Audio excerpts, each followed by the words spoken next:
उत्तर प्रदेश में मुसलमान सबसे ज्यादा सुरक्षित हैं। किसी भी कीमत पे नागपुरिया कानून को हम लोग लागू नहीं होने देंगे।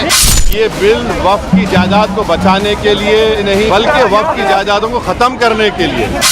वक्फ संशोधन अधिनियम जेपीसी ने जो अपनी सिफारिश की है, ये आज की आवश्यकता है।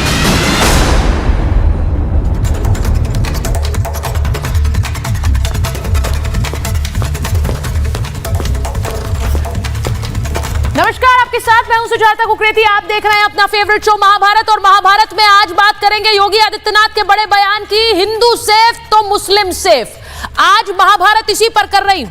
महाभारत में आज सबसे पहले आपको दिखाती हूं 3 बड़ी खबरें जिन पर आज घमासान मचा हुआ है और इन्हीं को लेकर आज आपके सामने आ रही हूं। सबसे पहले आपको दिखाती हूं कि आगरा में कैसे गद्दार पर गदर मच गया। जी हां, राणा सांगा पर सपा सांसद रामजी लाल सुमन की टिप्पणी से करणी सेना का गुस्सा कैसे फूटा है, ये तस्वीरें सबसे पहले आपको दिखा रही हूं, क्योंकि गद्दार वाले बयान पर गदर मच गया। करणी सेना की बड़ी संख्या में कार्यकर्ता सपा सांसद के आवास पर बुलडोजर के साथ पहुंच गए। आक्रोशित लोगों ने सपा सांसद के खिलाफ जमकर नारेबाजी की। इस दौरान सांसद के आवास का गेट तोड़ने की भी कोशिश की गई। राणा सांगा पर टिप्पणी से नाराज थे करणी सेना के कार्यकर्ता, साथ ही तोड़फोड़ करते हुए कुर्सियां भी फेंकी गई। तस्वीरें देखिए जरा। आक्रोशित भीड़ वहां पहुंच गई, बैरिकेड तोड़ डाले, सांसद के आवास के बाहर खड़ी गाड़ियों में भी तोड़फोड़ शुरू कर दी, वो भी आप देख रहे हैं। इस दौरान तैनात पुलिस फोर्स ने इन लोगों को शांत कराने की कोशिश की। जब नहीं हुए तो उन पर लाठियां भी चलाई, वो भी आप देखिए। सांसद ने राणा सांगा पर जो बयान दिया, जिस तरह से अपमानित किया, उससे नाराज थे ये कार्यकर्ता और उनका कहना है भावनाएं आहत होंगी तो फिर यही होगा। ये तस्वीर आज आगरा से आई, इस पर घमासान मचा हुआ है क्योंकि राणा सांगा पर सपा सांसद ने बयान दिया, अखिलेश यादव ने उसको एंडोर्स किया, लेकिन सड़कों पर लोगों का गुस्सा कैसे फूटा वो आप इन तस्वीरों में देख रहे हैं। राणा सांगा को लेकर कैसे गदर मच गया। आज महाभारत में घमासान की सबसे पहली खबर यही। वहीं आज आपको बताती हूं वो खबर जिस पर अब महाभारत करने जा रही। एक रहोगे तो सेफ रहोगे, ये नारा योगी आदित्यनाथ ने दिया, लेकिन आज पटना में तेजस्वी यादव ने इस नारे को बदल दिया। उन्होंने कहा मुसलमानों से कि एक रहोगे तो वक्फ सेफ रहेगा, एक रहोगे तो वक्फ को जीतोगे। वक्फ के खिलाफ लड़ाई आज पटना पहुंची। नीतीश कुमार और चिराग पासवान की इफ्तारी को लेकर पहले ही एक तरह से बहिष्कार की बात all India Muslim personal law board ने कह दी थी। और आज जो आपने पटना में देखा, लालू यादव पहुंचे, तेजस्वी यादव पहुंचे all India Muslim personal law board के इस आज के प्रदर्शन इसी बात को लेकर कि केंद्र सरकार का बहिष्कार किया जाए, एक साथ खड़ा रहा जाए, जिससे कि वक्फ संशोधन बिल इस देश में ना आए।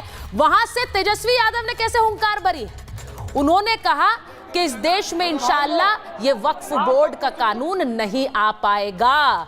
आज महाभारत इस पर भी कर रही हूं कि पटना में जो एक जुटता आज दिख रही है, इसमें ये मुसलमानों के साथ है या वोट बैंक के साथ है। आज महाभारत इस पर भी कर रही हूं। बार बार उस प्रदर्शन में यह भी कहा गया कि मुसलमान खतरे में है, मुसलमानों को इस देश में सबसे बड़ा खतरा और सबसे बड़ा खतरा वक्फ संशोधन बिल है। लेकिन आज की तीसरी और सबसे बड़ी खबर, योगी आदित्यनाथ ने जो मुसलमानों को लेकर संदेश दे दिया। योगी आदित्यनाथ ने आज साफ कह दिया कि इस देश में मुसलमान सेफ हैं, यूपी में मुस्लिम सबसे ज्यादा सुरक्षित हैं। आज योगी आदित्यनाथ का यह बड़ा बयान आया, उसके बाद इस पर घमासान मच गया। उन्होंने कहा हिंदुओं के बीच मुसलमान हमेशा सेफ रहते हैं। 100 हिंदुओं के बीच अगर एक भी मुसलमान रहेगा तो वो सुरक्षित रहेगा, लेकिन 100 मुसलमानों के बीच एक हिंदू क्या सुरक्षित है? उन्होंने ये सवाल पूछा। उन्होंने ये भी कहा कि अगर हिंदू सुरक्षित है तो मुसलमान भी सुरक्षित है।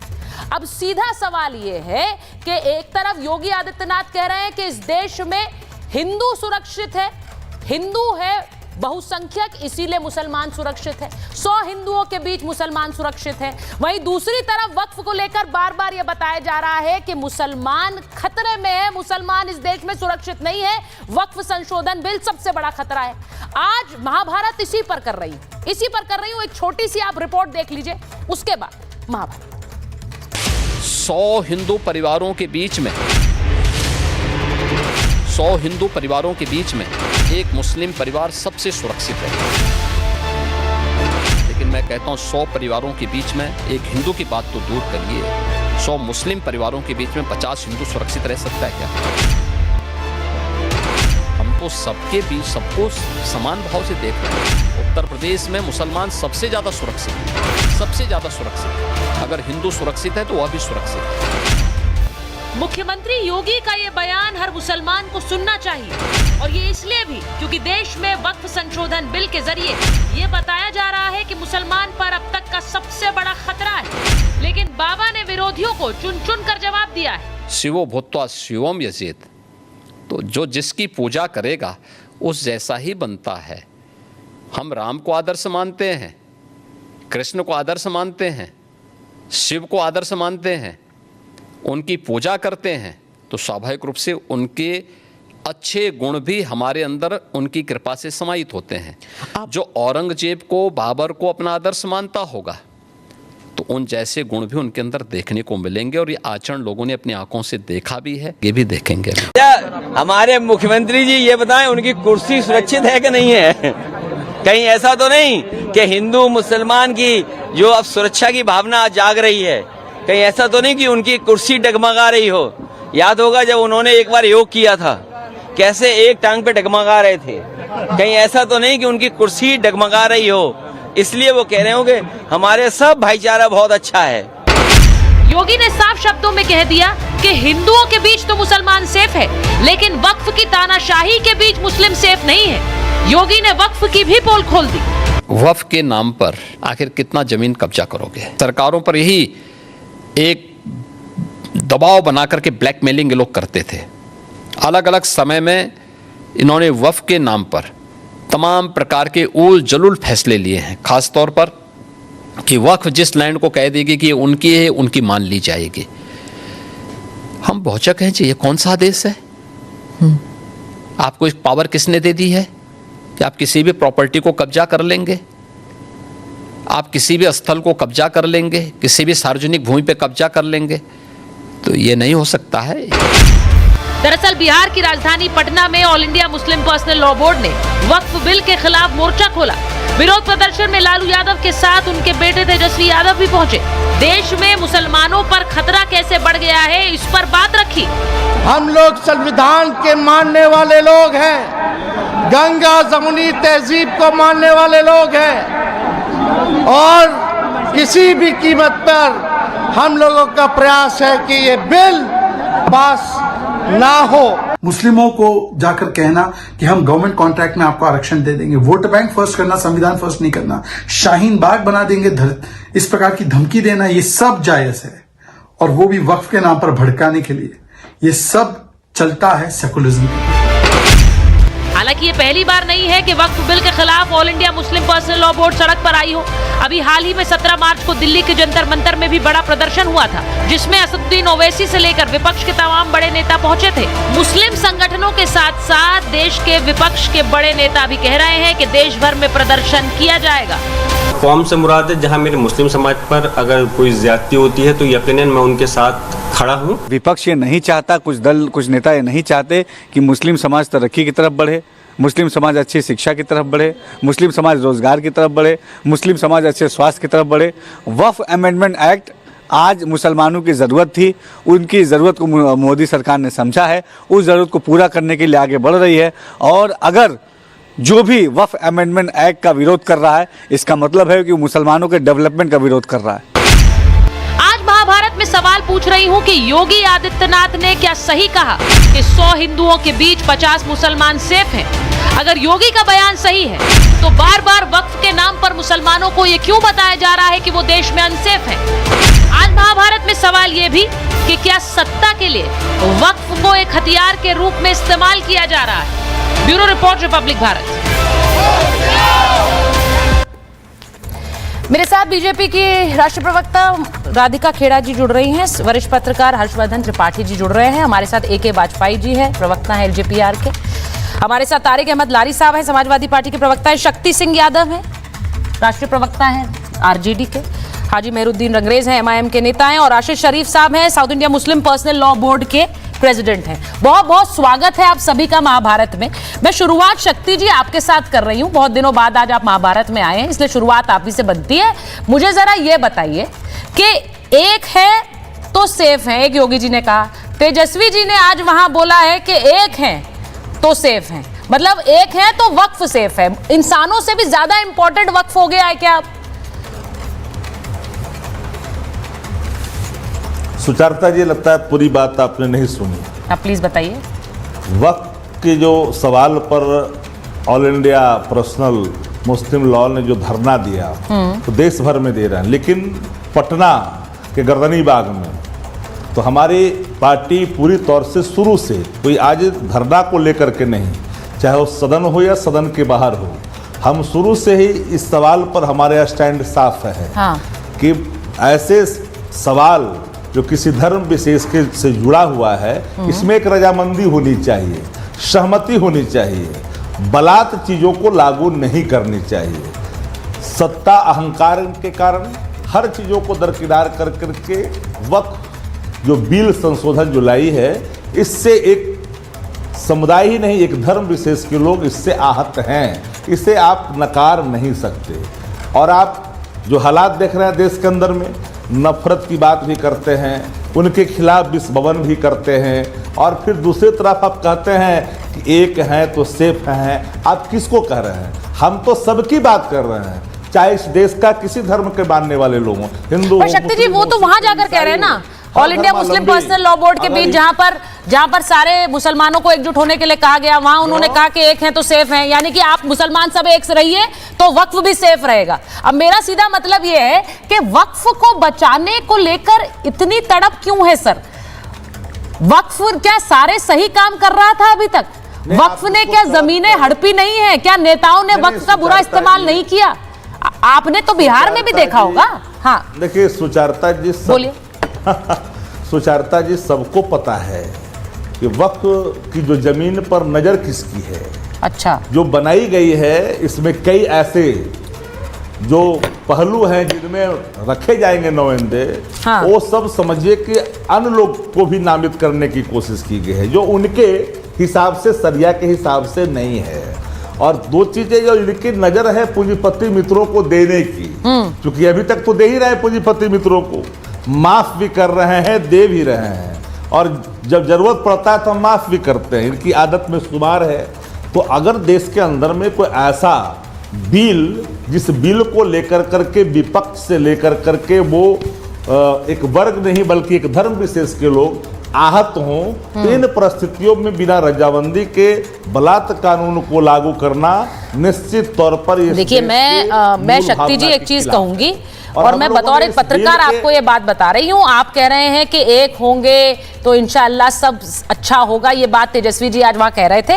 वक्फ को लेकर जो एक मुसलमानों में डर बिठा दिया गया है कि वक्फ संशोधन बिल आ गया तो ये सब कुछ छीन लेगा, बतौर पत्रकार आपको बता रही हूँ, इतने लोगों के पास गई, उन्हें मुसलमान लोगों के बीच जिन्हें वक्फ के बारे में जानकारी भी नहीं थी, और इन गरीब मुसलमानों के लिए तो वक्फ को काम करना चाहिए था, तो इन्हें और ज्यादा जानकारी होनी चाहिए थी, उन्हें पता भी नहीं था। कई तो हमसे पूछते हैं जब शुरुआत हुई थी इस पूरे डिस्प्यूट की कि क्या कर रहा है वक्फ, क्या हो, उन्हें नहीं जानकारी थी सर।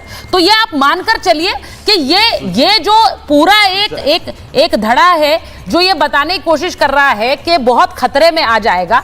मैं एक बार राधिका जी के पास जाऊंगी, फिर हर्षवर्धन जी आपके पास आ रही हूँ, AK वाजपेयी जी के पास जाऊंगी। राधिका जी जरा बताइए, योगी जी तो कह रहे हैं, हाँ बोलिए, आप कंप्लीट करना चाह रहे हैं शक्ति जी?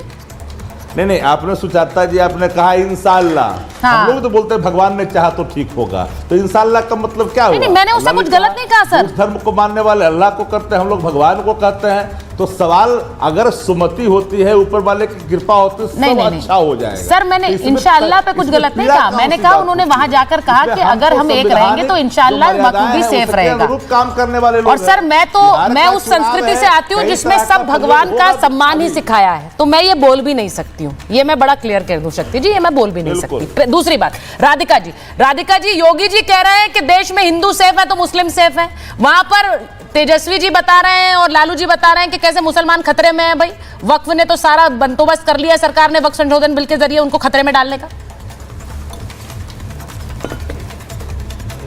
सभी को नमस्कार। किन लोगों को तकलीफ है वक्फ बिल से? उन लोगों को तकलीफ है जो भ्रष्टाचारी लोग हैं, क्योंकि जो वक्फ बिल है वो भ्रष्टाचार के विरोध है। अब जाहिर सी बात है चारा चोरों को तकलीफ तो होनी है। जो भ्रष्टाचार की नई रिकॉर्ड्स तय किए थे जिन्होंने बिहार में, उन लोगों को तो सबसे ज्यादा तकलीफ होनी है। तेजस्वी यादव जी की तो दुकान चलती है मुसलमान को डराने पे, और यही तो ये लोग करते आ रहे हैं, चाहे कांग्रेस हो, लालू प्रसाद यादव जी की पार्टी हो, समाजवादी पार्टी हो, मुसलमान को डरा के रखने का काम लगातार। आप देखिए इतने साल कांग्रेस की सरकारें रही, इनकी सरकारें रही, मैं आज पूछती हूं इनके प्रवक्ता से, इन्होंने बताएं 6 चीजें ऐसे करी हो बिहार में जब इनका राज था लालू प्रसाद यादव जी का, उसके बाद जब उनकी बीवी का राज था राबड़ी देवी का। क्या किया उन्होंने मुसलमान को गरीबी से निकालने के लिए, क्या किया उन्होंने मुसलमान को हक देने के लिए। जब मुसलमान महिलाओं के साथ खड़े होने की बात आई तो ये लोग वो थे जो ट्रिपल तलाक बिल का अपोज कर रहे थे। और मैं ये भी जानना चाहती हूं कि वक्फ बोर्ड से जो प्रॉपर्टियां उनके पास है, जो वो जाके किसी एक गांव को क्लेम कर लेते हैं, किसी गुरुद्वारे को क्लेम कर लेते हैं, क्या कभी इन्होंने आवाज उठाई जब वक्फ बोर्ड में कहा कि ये गुरुद्वारे की जमीन हमारी है? जब हमारे हिंदुओं के मंदिर को, जो इस्लाम धर्म से भी पुराना है तमिलनाडु में, जब उसको क्लेम किया तो क्या इनकी आवाज खुली और कहा कि नहीं ये गलत हो रहा है? जब ये कब्जा करने की बात आई, जब हर प्रॉपर्टी राष्ट्रपति भवन तक पे क्लेम कर दिया, तब क्या इन लोगों की आवाज निकली? नहीं, इन लोगों की आवाज नहीं निकली। तब इनको कुछ नहीं विरोध दिखाई दे रहा था। लेकिन आज इन्होंने मुसलमान को डराना है। और क्यों डरा रहे हैं? क्योंकि इनको अपना वोट बैंक खिसकते दिख रहा है। इनके पास अपने कार्यकाल में काम के नाम पर दिखाने पे कुछ नहीं है, क्योंकि सब जानते हैं कि चारा, जिन लोगों ने चारा तक नहीं छोड़ा, उन्होंने बिहार का क्या हाल किया होगा, इसलिए अभी तक 18 साल से वापस नहीं आ पाया ये परिवार। तो ये लोग अब ड्रामा कर रहे हैं, जैसे कांग्रेस ने और इन्होंने मिलकर तब किया था 2024 के चुनाव के समय, जी संविधान खतरे में है। अब सामने आ गया कर्नाटक में कैसे कांग्रेस संविधान बदलने जा रही है 4% आरक्षण देके, जो हमारे संविधान के खिलाफ है। बाबा साहेब अंबेडकर जी ने जो संविधान लिखा था, राधिका जी आप लोगों के लिए मुश्किल होगी ना, घेराबंदी वो सिर्फ आपकी नहीं कर रहे हैं, वो नीतीश कुमार और चंद्रबाबू नायडू की भी कर रहे हैं। वो घेराबंदी नीतीश कुमार और चंद्रबाबू नायडू की भी कर रहे हैं, इसलिए मुश्किल आप लोगों के लिए भी होगी, इसे आप इग्नोर नहीं कर सकते। मैं एक बार एक बड़ी खबर बता रही हूं मैम, क्योंकि ये बड़ी खबर आ रही है, इसीलिए जरा सबको बता दूं। आगरा में सीएम योगी के विमान में खराबी आई है, और वहां आगरा से उड़ने के बाद विमान में खराबी आई, कुछ देर बाद विमान को वापस लैंड कराया गया है। कुछ देर के बाद टेक ऑफ हुआ था, वापस विमान को लैंड कराया गया है। ये खेरिया एयरपोर्ट पर विमान की जांच कर रहे हैं इंजीनियर्स इस वक्त, यानी आगरा से टेक ऑफ किया, फिर वापस विमान आया क्योंकि कुछ तकनीकी खराबी आ रही है। वरिष्ठ अधिकारी भी एयरपोर्ट पर मौजूद हैं। आगरा से उड़ने के बाद विमान में खराबी की खबर आई, जिसके बाद वापस विमान को लाया गया है आगरा में। जैसा मैंने कहा कि ये बड़ी खबर इस वक्त की, योगी आदित्यनाथ, अधिकारियों में एक तरह का हड़कंप मच गया था, वापस एयरपोर्ट पहुंचाया गया। सीएम योगी इस समय खेरिया एयरपोर्ट पर ही मौजूद हैं और स्टेट प्लेन को इंजीनियर्स इस वक्त चेक कर रहे हैं। जो सीपी है, डीएम समेत जो वरिष्ठ अधिकारी हैं, वो एयरपोर्ट पर इस वक्त मौजूद हैं। ये बड़ी खबर अपने दर्शकों को एक वक्त बता रही हूं, क्योंकि सीएम योगी के इस प्लेन में कुछ खराबी आने के बाद आज सीएम योगी सुर्खियों में भी हैं। उनके बयानों पर हम चर्चा भी कर रहे हैं, महाभारत भी कर रहे हैं। इस बीच ये बड़ी खबर आई है, और ये खबर ये भी कि सीएम योगी इस वक्त खेरिया एयरपोर्ट पर हैं, वापस प्लेन को लाया गया है। वापस आ रही हूं महाभारत में। मैं जरा वाजपेयी साहब आपके पास आ रही हूं। जैसा मैंने कहा आज अच्छा दिन है, आज बहुत से लोग बहुत दिनों बाद महाभारत में आए हैं, एक तो शक्ति जी, एक आप। वाजपेयी जी जरा बताइए, बिहार की राजनीति में ये हो क्या रहा है? और मुझे सच्ची बताइए कि चिराग पासवान और नीतीश कुमार को जिस तरह से all India Muslim personal law board blackmail कर रहा है, वो कह रहे हैं बहिष्कार करो इनका, क्या इससे दिक्कतें नहीं होने वाली? क्या इससे माहौल नहीं बन रहा है? बताइए जरा। देखिए सुचरिता जी, ऐसा है कि गुमराह करने से कोई गुमराह नहीं हो सकता, क्योंकि हम भी अपना काम कर रहे हैं। हम भी बता रहे हैं कि विक में क्या दिक्कत है, क्या दिक्कत नहीं है, क्या फायदे हैं। इनको मालूम है क्या क्या दिक्कतें हैं वक्त में? किसी को मालूम ही नहीं है। आप 1 घंटा डिबेट करोगे, कोई वक्त पे नहीं बोलेगा, हम बोलेंगे वक्त पे। ये वक्त पे अमेंडमेंट किया जा रहा है। ये 1913 में एक्ट बना, 23 में बदलाव हुआ, 54 में बदलाव हुआ, 95 में बदलाव हुआ, अब ये 24 में 25 में बदलाव हो रहा है। तो ये रेगुलेट करने के लिए हो रहा है, क्योंकि 9.7 लाख एकड़ जमीन है वक्त के पास, जो वर्ल्ड में सबसे ज्यादा किसी ऑर्गेनाइजेशन के पास जमीन होगी। उसमें घोटाला है, घपला है, कब्जे हैं, किराएदारी है, बेच है, खरीद है। उसको रेगुलेट करने के लिए कुछ तब्दीलियां की जा रही हैं। और ये मोदी जी जो है ना, वो इनको सौगातें देते रहते हैं, चाहे वो ट्रिपल तलाक की सौगात हो, चाहे 370 की हो, चाहे अब ईदी वाली हो, चाहे वक्फ वाली हो, उनके भले के लिए किया जा रहा है। जो गरीब गुरबा है उसको फायदा पहुंचे उसके लिए किया जा रहा है। अगर वक्फ की प्रॉपर्टी रेगुलेट हो जाएंगी तो जो गरीब मुस्लिम है उसमें मकान बनने के लिए भी दिए जाएंगे उनको। क्या इन्होंने सोचा इस बात को? और मेरे को एक बात बताइए, बैठे हुए प्रवक्ता और बाकी पार्टियों के जी, कि क्या नेगेटिविटी है इसमें? एक पॉइंट मुझे नेगेटिविटी का दिखा दे। मैंने सारा वक्फ बोर्ड पूरी तरीके से पढ़ा है उसको। और जेपीसी बनी थी, उसमें 31 पार्टियों के रिप्रेजेंटेटिव थे, सारे मेंबर ऑफ पार्लियामेंट थे, ऑब्जेक्शन दिए पूरे हिंदुस्तान से 92 लाख सजेशन ऑब्जेक्शन आए हैं बकायदा, सबको डील किया गया है। 460 पन्ने की जेपीसी की रिपोर्ट है।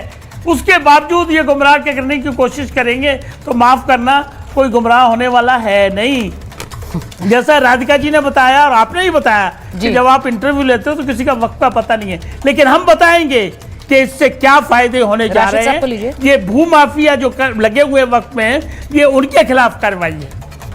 अब देखिए, मैं तो एक चीज पूछूंगी वाजपेयी साहब, क्योंकि हर्षवर्धन जी यहाँ बैठे हुए हैं। हर्षवर्धन जी, जरा आपके पास आऊं। मैं इनिशियली सबसे एक रिएक्शन लूंगी, उसके बाद वापस आऊंगी। शक्ति जी, आप कुछ कहना चाह रहे हैं? मैं एक बार हर्षवर्धन जी आपसे पूछ रही हूँ, आज योगी आदित्यनाथ ने जो बयान दिया, और एक ऐसे समय पर आज उन्होंने ये बयान दिया है जब एक बड़ा प्रदर्शन यही दिखाते हुए हो रहा है कि मुसलमान कितना खतरे में है। वो बार बार ये बताने की कोशिश कर रहे हैं कि वक्फ के जरिए मुसलमान का सब कुछ छीन लिया जाएगा, इस देश में बहुत अनसेफ है। योगी जी ने कह दिया इस देश में 100 हिंदू हैं तो उनके बीच 50 मुसलमान पूरी तरह सेफ है। आप सहमत हैं इससे? पूरी तरह से योगी आदित्यनाथ की बात से सहमत हूं मैं। और बड़ा दुर्भाग्यपूर्ण है कि जैसे नागरिकता संशोधन कानून पर जिस तरह से अफवाह फैलाई गई, वैसी ही अफवाह वक्फ पर फैलाई जा रही है। क्या ये जो बिल लाया जा रहा है, जिसको कानून की शक्ल दी जाएगी संशोधन के बाद, क्या मस्जिद, दरगाह, ईदगाह, मैदान, कब्रिस्तान छीनने के लिए है? कतई नहीं। कहीं उसमें किसी एक जगह जिक्र है, लेकिन ये नेता दिन भर झूठ बोलते हैं, और इतना झूठ बोलते हैं कि रैली में ये तक कहते हैं कि अगर इसे वापस नहीं लिया गया तो गृह युद्ध जैसी स्थिति हो जाएगी। और बिहार में नेता प्रतिपक्ष तेजस्वी यादव उस मंच पर होते हैं। और ठीक है, लालू जी की मुसलमानों के प्रति जो भावना है वो बहुत ज़बरदस्त है, उसमें कोई दिक्कत नहीं कि इतनी बीमारी के बावजूद, मेरे ख्याल से जमानत पर हैं, स्वास्थ्य कारणों से ही वो बाहर हैं, उसके बावजूद वो इस गर्मी में, इस मौसम में भी वो मुसलमानों के साथ खड़े हुए, ठीक बात है। AIMIM को कहा जाता था कि वो भाजपा की बी टीम है। AIMIM जिसके विधायकों को राष्ट्रीय जनता दल उदरस्त कर गई, पता नहीं चला, अकेला विधायक बचा हुआ है, वो AIMIM लालू जी के साथ और तेजस्वी जी के साथ वहां प्रदर्शन में थी। सवाल यह है कि कोई प्रक्रिया लोकतांत्रिक तरीके से चलेगी क्या? और इसमें कहीं कोई ऐतराज नहीं कि सबको अपनी बात कहने का अधिकार है, सबको धरना प्रदर्शन का अधिकार है, लेकिन धरने प्रदर्शन की कोई तो एक सीमा तय होती है ना। आपने धरना प्रदर्शन किया, आपने कहा ये चीजें होनी चाहिए, जेपीसी बनी, अब जो कुछ भी होगा वो सदन में तय होगा। हाँ। आप कहेंगे कि आपका तो बहुमत है इसलिए आप तय कर लेंगे। तो क्या पहले जब दूसरी सरकारें होती थी तो क्या दूसरे के बहुमत से तय होता था? लोकतंत्र की जो सीमाएं उसके लिहाज से होगा। आपको लगता है, और आप कहते भी हैं कि हमने 240 पर लाकर भारतीय जनता पार्टी को खड़ा कर दिया, तो आप समझाइए।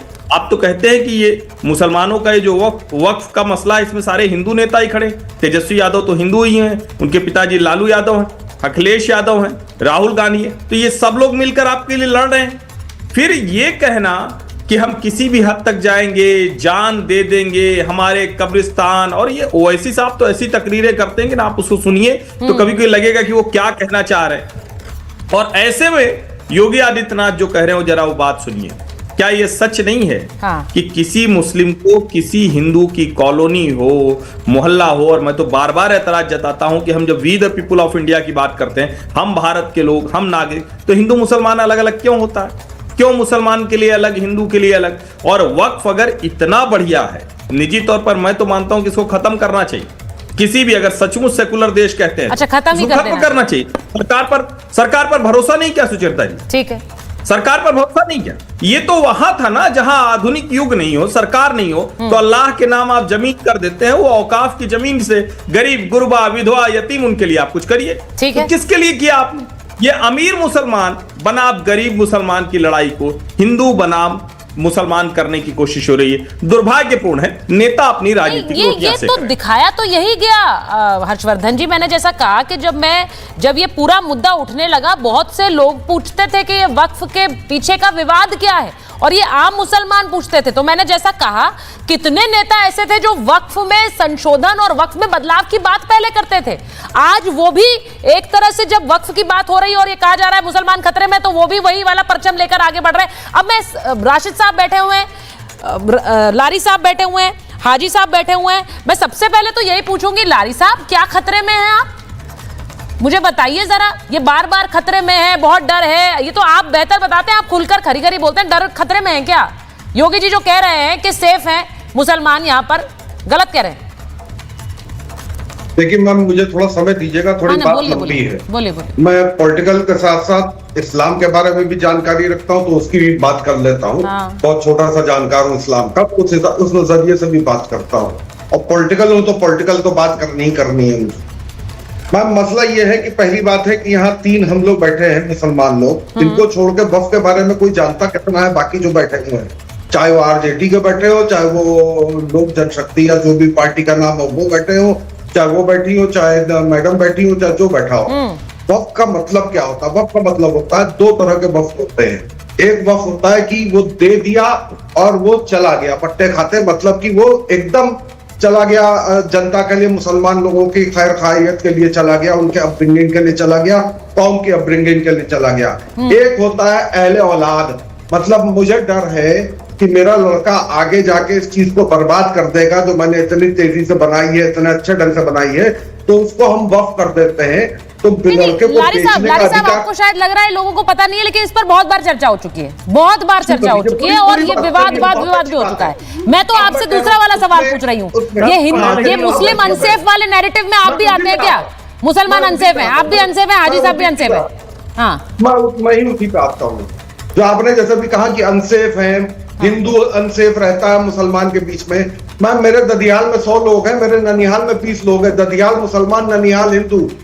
सेफ है, सेफ रह रहे हैं, मेरे ननिहाल वाले सब सेफ हैं, सब मिलना जुलना, हिंदुओं के बीच मुसलमान सेफ करना तो सब कर ही रहे हैं। तो हम अपने घर के अंदर ही देख रहे हैं सब सेफ है, तो हम बाहर का है क्या कहें कि कौन नहीं सेफ। हाँ, मंदिर प्रशासन में जो इनका मठ है योगी जी का, वहां सेफ नहीं है, ये उन्होंने साफ कह दिया कि मुसलमान वहां सेफ नहीं है, ये अंदाजा कर लो। दूसरी बात आप नहीं, सुनिए लारी साहब, जब आप यहाँ बैठकर खुद बता रहे हैं कि आप सेफ हैं, आपके ननिहाल में लोग सेफ हैं, आपके पिता की तरफ से सब लोग जो परिवार है वो सेफ है, तो फिर आप क्या, फिर अनसेफ वाला नैरेटिव तो आप खुद धराशायी कर रहे हैं ना। मैं एक बार राशिद साहब हाजी साहब, देखिए सर, मैंने योगी जी की बात पे कहा नहीं, मैं उनसे रिएक्शन तो लूं। 100 मुसलमान के बीच में सेफ नहीं है, मैंने उस पे कहा था कि हम 100 मुसलमान, मेरे रिश्तेदार 100 मुसलमान, दादा के घर के लोग, उनके बीच में हमारे ननिहाल के 20 लोग सेफ हैं। ठीक है, मैं ये कह रहा हूँ। ठीक कह रहे हैं कि ठीक है, उल्टा वाला नैरेटिव आप बता रहे हैं। वो कह रहे हैं मुसलमानों के बीच हिंदू सेफ है। हर्षवर्धन जी वो दूसरा वाला नैरेटिव बता रहे हो, कह रहे हैं ये झूठा नैरेटिव गढ़ रहे हैं योगी जी, मुसलमानों के बीच हिंदू सेफ है। मैं एक बार राशिद साहब से पूछ रही हूँ, राशिद साहब ये कब तक बताते रहेंगे मुसलमानों को कि वक्फ चला जाएगा, संशोधन बिल आ जाएगा तो बहुत बड़ा खतरा हो जाएगा? यही वाला डर तो कितनी बार ट्रिपल तलाक में दिखाया गया सर, महिलाएं तो बहुत खुश थी। तो वो डर जो है आम मुसलमान नहीं पता उसे, सर उसे ये सब नहीं पता है वक्फ में क्या हो रहा है, संशोधन बिल, वो तो बस ये डर देखकर आ जा रहा है वहां। बिल्कुल पता होना, पता है, बिल्कुल पता होना चाहिए मैडम, बिल्कुल पता होना चाहिए। देश का खड़ा हुआ क्या, कितने खर्चे में हो गए, पब्लिक को पता होना चाहिए। 2 लाख करोड़ का खर्चा हो गया, ये भी पब्लिक को पता होना चाहिए मैडम। वक्फ बिल का भी पता होना चाहिए। दरगाह, कब्रिस्तान, जो वक्फ प्रॉपर्टीज जो जाने वाले हैं, जो कब्जा करे सो वाले, उनको भी पता चलना चाहिए। अल्लाह की जमीन है, अल्लाह के सामने उनको ठहरना है। ये बिल्कुल सही बात है आपकी कि अगर वो कोई भी है सो इस तरीके का, अगर वक्फ प्रॉपर्टी को कब्जा करके, अगर चाहे वो डबल इंजन की सरकार हो, चाहे सरकार हो, चाहे स्टेट की हो, जो भी कब्जा करे, या मुसलमान भी अगर कब्जा करे, तो उनको भी ठहरना चाहिए, अल्लाह के सामने ठहरना है उनको, ये डर रहना चाहिए उनको। और दूसरी चीज, अभी जो आगरा में जो हुआ है मैडम, आगरा में जो राणा संगा के बारे में जो हुआ है, जो करनी सेवा जो आतंक मचा के रखी करनी हुई सेना। है। योगी जी को मैं ये बोलना चाहूंगा, जितने मुसलमानों के घरों पे बुलडोजर चलाए, जितने एफआईआर बनी, जितने ऐसो जेल को भेजा गया, क्या इनको भी भेजेंगे? मैं ये देखना चाह रहा हूँ कि अगर आपका इंसाफ वाकई बराबर है तो मैं चाहूंगा कि इनके ऊपर भी एक्शन चाहिए। नहीं तो वहां तो लाठियां बांध रहे थे, लाठियां चली हैं सर, वो तस्वीरें जरा दिखा दीजिए भाई। सर लाठियां मारी गई हैं उन पर, वहां से भगाया गया उन्हें, लाठियां मारते हुए तस्वीरें देखी है कि नहीं देखी आपने? पहले ये बताइए, जो लाठियां मारी गई हैं आगरा में, वो तस्वीरें देखिए कि नहीं देखी? दौड़ा दौड़ा कर पीटा गया उन्हें, भगाया गया वहां से। देखिए सर, रूल ऑफ लॉ है, चाहे कोई भी बयान हो, मैं इस बात की हम सबको इस बात का पक्ष होना चाहिए, कानून का ही राज चलेगा सर। और ऐसे नहीं है कि कोई भी आकर कहीं पर भी हमला कर देगा। अगर ये हो रहा है तो फिर तो देश में फिर बहुत सारे सवाल उठ जाएंगे। उन पर लाठियां भाजी गई हैं, बिल्कुल वहां ऐसे किसी की जो भी बयान दिया हो, वहां पर करनी सेना कह रही भावनाएं आहत हुई हैं, उससे कोई भावनाएं आहत हुई हैं, लेकिन आप इस तरह से कानून हाथ में नहीं ले सकते। तो वो भी तस्वीरें देखिए। हमारी तो आजादी से हो रही मैडम, हमारी तो आपकी आजादी से हो रही है, आपकी आजादी से भावनाएं आहत हो रही हैं राशिद साहब। गोलियां मारो सालों को, हम आए दिन सुनते रहते गोली मारो सालों को, आए दिन सुनते रहते पाकिस्तान भेजो सालों को, आए दिन सुनते रहते हम लोग। हमारे को तो आदत है, इनको 5 दिन इन्हों बर्दाश्त नहीं कर सके। आपके लिए कहा जाता है राशिद साहब, आपके लिए कहा जाता है, आपके लिए कहा जाता है, आपको कहा गया, आपको कहा किसी ने? मैं बिल्कुल हमारे लिए कहा जाता है। आज वक्फ बोर्ड किसका है? हमारा। ये हिंदू बोर्ड क्यों नहीं? हिंदू बोर्ड को क्यों टच नहीं कर रहे आप? हिंदू बोर्ड के पास जमीन नहीं है, हिंदू बोर्ड क्यों टच नहीं कर रहे? बोर्ड है, नायडू जी से बताइए कौन सा हिंदू बोर्ड है? कौन सा हिंदू बोर्ड है? मैं रिक्वेस्ट करूंगा। नहीं, कौन सा हिंदू बोर्ड है? आपने कहा हिंदू बोर्ड के पास जमीन नहीं है, कौन सा हिंदू बोर्ड बताइए जरा, कौन सा हिंदू बोर्ड? अरे आंध्रा में है, तेलंगाना में, ओडिशा में, पूरा madam Hindu board. Hindu board नाम तो बताइए, मैं यही तो पूछ रही हूँ। उनकी फिक्र करो आप। कौन सा हिंदू बोर्ड है सर? मुसलमानों की क्यों फिक्र है भाई साहब? नहीं सर, आपने कहा हिंदू बोर्ड नहीं है मैडम। मैंने आपसे नाम पूछा कौन सा हिंदू बोर्ड। अब जो तेलंगाना की बात आप कर रहे हैं ना सर, आंध्रा की बात कर रहे हैं, सुन लीजिए, आप तेलंगाना और आंध्रा की बात कर रहे हैं ना, जो बड़े बड़े मंदिरों की आप बात कर रहे हैं, एंडोमेंट में देखिए कितना उनके पास कितनी जमीन है। वहां से जो पैसा आता है ना, वो मंदिरों में जमीन है, मंदिरों में जमीन है, उद्धार आपका भी हो रहा है, मेरा भी हो रहा है, हर भारतीय का हो रहा है। तो ये मत कहिए ना सर, जो बड़े बड़े मंदिरों से हमारा नहीं हो रहा, हमारा नहीं हो रहा। मंदिरों में जितना पैसा, मंदिरों में जितना सोना, मंदिरों में जितने जमीन आए, उसको देखो आप। अरे जमीन है मतलब क्या है? उनके पीछे कहीं को पड़े हुए हैं मैडम। वो जमीन सिर्फ अपने लिए है क्या? मंदिरों में जो चढ़ावा आता है ना, और जो टैक्स सरकार लगाती है, उससे पूरे देश का उद्धार हो रहा है, वक्फ से नहीं हो रहा है, वक्फ से नहीं हो रहा है, नहीं वक्फ से नहीं हो रहा है, ये फैक्ट है। हर्षवर्धन जी बोलना चाह रहे हैं। गवर्नमेंट की जमीन से करो, अगर चाह रहे हैं आप, अगर मुसलमानों का भला चाह रहे हैं तो गवर्नमेंट की जमीन से करिए आप। नहीं आप सुनिए ना, आप बोल रहे हैं उनके पास जमीन है। मैडम रोते का पहली बात तो ये कि मुसलमानों के मसले में कोई हिंदू दखल दे रहा है, ऐसा नहीं है भाई। ये थोड़ा सा इसको दुरुस्त कीजिए। ये वक्फ संशोधन हो रहा है, वक्फ का कानून पहले से सरकार ने बनाया, तब तो आप मुसलमानों ने कहा कि बिल्कुल ये होना चाहिए, क्यों आपने किया? तब अभी एक सरकार है, वो भी जनता ने चुनी है, क्यों आपको इस पर भरोसा नहीं? आप लोकतंत्र पर भरोसा नहीं करते का? दूसरा, एक आदत हो गई है मुसलमानों के, जो मौलाना और नेता बैठते हैं आजकल, नया हो गया है कि मंदिरों का सोना। अरे भैया, वो तो गजनवी से लेके बाबर से लेके औरंगजेब तक सब मंदिरों का सोना हमारा ही तो था, वो मंदिरों का ही सोना था भाई। अब आ जाइए इस पे कि क्या मंदिर देता है। अभी एक राम मंदिर ने 400 करोड़ रुपए का टैक्स दे दिया है। अभी मंदिर बना ही है ना, ताजा ही तो बना, शिलान्यास से लेकर अभी तक 400 करोड़ का हमने टैक्स दे दिया। तिरुपति से कितना टैक्स जाता है और उस पर सरकारों का नियंत्रण है। ऐसा नहीं है कि कोई बोर्ड बनाकर, और उसको जो तिरुपति तिरुमला देवस्थानम ट्रस्ट है, सरकार का कब्जा है। बार बार मंदिर कह रहे हैं कि हमारे मंदिर को हमारे कब्जे में दीजिए, लेकिन फिर मैं कह रहा हूं, अगर कोई मस्जिद है, कोई कब्रिस्तान है, कोई ईदगाह है, तो बिल्कुल उसका इंतजाम वही मुसलमान करें। लेकिन ये जो एकड़ का एकड़ जमीन आप कह देते हैं, दावा कर देते हैं, कब्जा कर देते हैं कि हमने दे दिया था, तो जरा ये भी बताइए उससे आप किसका भला कर रहे हैं? मत करिए हिंदुओं का भला भाई, आप मुसलमानों का भला कर रहे हैं। कुछ उदाहरण बता जाइए, आज सुचरिता की इस डिबेट में कुछ उदाहरण बता के जाइए, जिससे देश समझे कि वक्फ की जो प्रॉपर्टी है उससे मुसलमानों का क्या भला हो रहा था। हिंदुओं का छोड़ दीजिए, वैसे तो मैं मानता हूं ये होना ही नहीं चाहिए किसी को, देश की सरकार ये सब काम करे, चाहे हिंदू हो या मुसलमान या ईसाई या कोई भी। लेकिन आप बताइए, 2-4 उदाहरण बताइए, कई मुसलमान जिन्होंने कहा कि हम जानते हैं, वो लोग बताएं। नहीं, लारी जी बोलना चाह रहे हैं, पर पहले हाजी जी के पास जाऊंगी। हाजी जी के पास जाऊंगी। नहीं, उनके पास गई नहीं हूँ, अभी रुक जाइए 1 मिनट लारी साहब, 1 मिनट हाजी जी के पास जाऊँ, उसके बाद राधिका जी के वापस जा रही हूँ।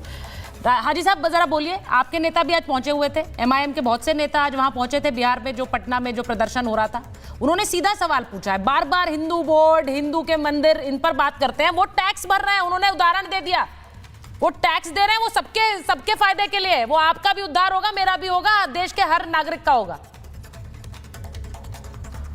देखिए सुचारिता जी, जिस तरीके से ये बातें हो रही हैं, मेरा कहना यही है, हमारी पार्टी का भी ये मानना है, अगर ये संशोधन बिल आता है और अगर सदन में, तो हम जो है सड़क से लेकर संसद तक अपनी विरोध प्रदर्शन करेंगे। और जो उसमें नया क्या है तो बता चुके हैं आप, जो कानून है वो, हाँ ये मैं बता चुका। दूसरा, अभी आपने योगी जी के बयान की भी बात की थी, योगी जी बता रहे थे, योगी जी अभी कल तक तो कह रहे थे, और सारे के सारे बीजेपी का नेता के हिंदू खतरे में, जिस देश में 100 करोड़ हिंदू रहते हो, प्रधानमंत्री, शिक्षा मंत्री, राष्ट्रपति जो हिंदू हो, वहां पर हिंदू खतरे में थे।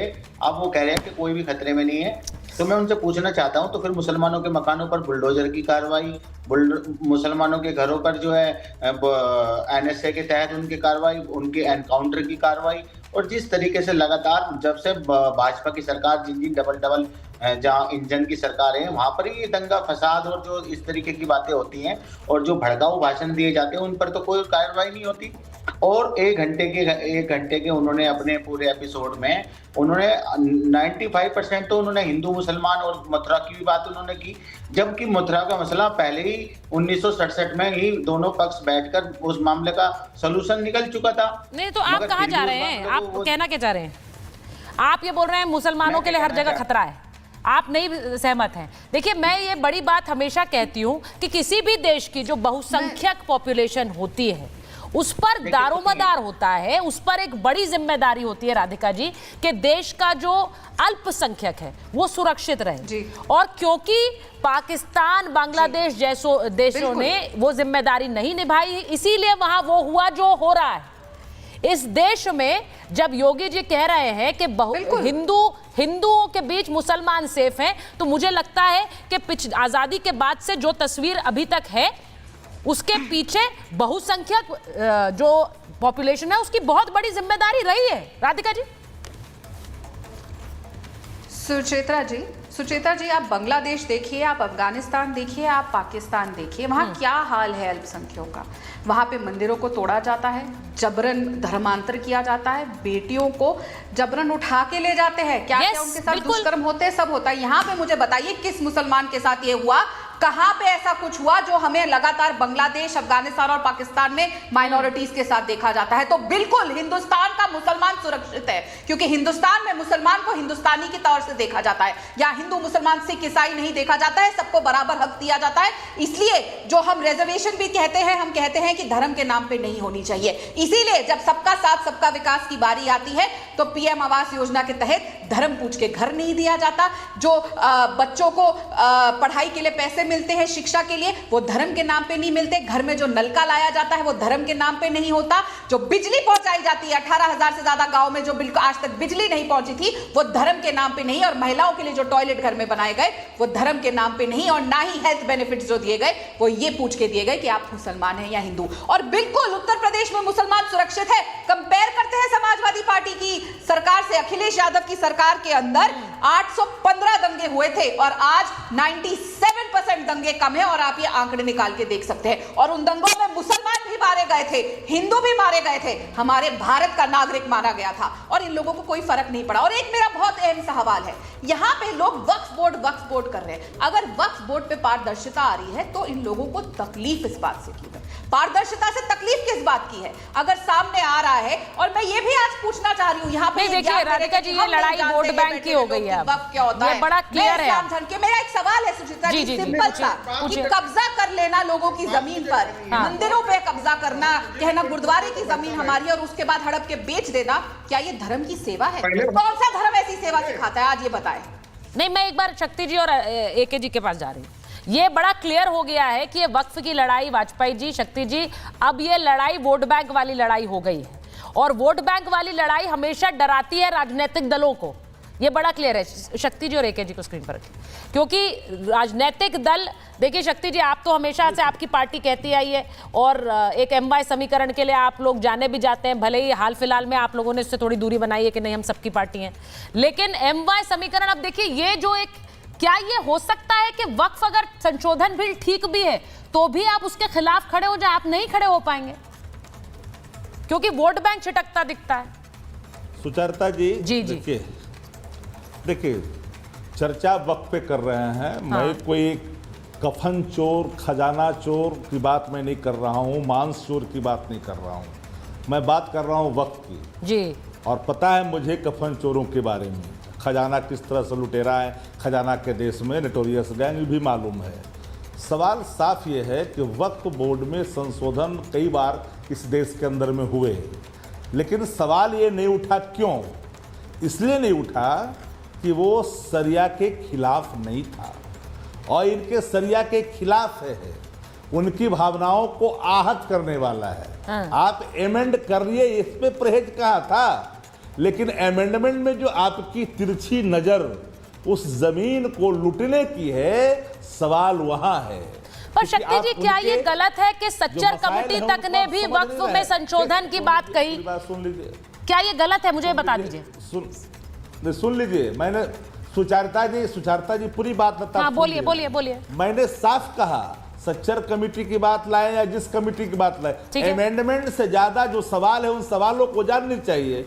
व्यक्ति के भाव का प्रकटीकरण इस बात को स्पष्ट करता है कि उसकी रेखा किस दिशा में जा रहा है। शक्ति जी, मैंने ये सवाल इसीलिए पूछा क्योंकि हर बार जब मुसलमानों की हालत की चर्चा होती है, वाजपेयी जी, जब भी मुसलमानों की हालत की चर्चा होती है, सच्चर कमेटी की बात विपक्ष की हर पार्टी करती है। वही सच्चर कमेटी वक्फ में संशोधन की बात करती है। को जवाब देने के लिए आया हूं, मैं अंतराक्षरी नहीं खेलता। नहीं हम सवाल का जवाब देने के लिए बैठे हैं। नहीं बोलिए। हमने जो सवाल किया उस पर आनी चाहिए आपको। हाँ। हमने सवाल वो किया कि आखिरकार वक्फ बोर्ड के सवाल पर मुखालफत क्यों, मुखालफत के मुख्य कारणों की पड़ताल क्यों नहीं? ठीक है। आखिर क्या कारण है कि प्रतिपक्ष से लेकर के एक धर्म विशेष के लोग इसके खिलाफ है? ये जाननी चाहिए ना। शरिया के अनुकूल नहीं क्यों है? भाई मैं एक बार वाजपेयी जी का जवाब ले लूं। मैं इसीलिए तो कह रही हूँ, जो आम मुसलमान है उसे कितना फायदा मिल रहा है वक्फ का? सर, आप लोग आम मुसलमान गरीब गुर्गे की आप बार कहते हैं कि हम तो गुर्बत में लोगों के साथ समर्थन में हम गरीबों के साथ खड़े हैं, उनको नहीं मिल रहा है वक्फ का कोई भी फायदा। वाजपेयी जी जल्दी से जवाब दे दीजिए, जल्दी से। सर समय कम है, मैं वाजपेयी जी का जवाब ले लूं। वाजपेयी जी देखिए सुचरिता जी, ऐसा है, आपने ठीक कहा। सच्चर कमेटी की रिपोर्ट, सच्चर कमेटी की रिपोर्ट में डाटा दिया है बकायदा। 2005 और 6 का बात है ये। सच्चर कमेटी उन्होंने स्टेट वाइज डाटा दिया है कि दिल्ली में कितनी प्रॉपर्टी पर अनऑथराइज्ड कब्जा है, बंगाल में कितना है, यूपी में कितना है, बिहार में, सबका डाटा दिया हुआ है। वो जेपीसी ने कंसीडर किया है। मैंने शुरुआत में कहा कि ये जो प्रॉपर्टी 9.7 लाख एकड़ जमीन है, ये उसको रेगुलेट करने की एक प्रक्रिया है। सारा रिकॉर्ड डिजिटलाइज होगा, ठीक जैसे हम लोगों का रेवेन्यू रिकॉर्ड सारा स्टेट वाइज डिजिटाइज हो चुका है। तो इसमें क्या ऐतराज है? देखिए, मुझे हमेशा लगता है ये जो बार बार एक समय ऐसा था कुछ साल पहले जब ये नैरेटिव बहुत ज्यादा उछाला गया कि मुसलमान इस देश में खतरे में है। आज वक्फ संशोधन बिल ला रहा है तो वो नैरेटिव फिर से उछाला जा रहा है कि मुसलमान खतरे में है। मुझे लगता है कि एक आम मुसलमान को खुद सोचना चाहिए, राजनीतिक दलों के प्रभाव और उनके बयानों से इतर खुद के लिए ये फैसला ले कि वो खतरे में है या सुरक्षित है इस देश में। बहुत बहुत धन्यवाद आप सबका।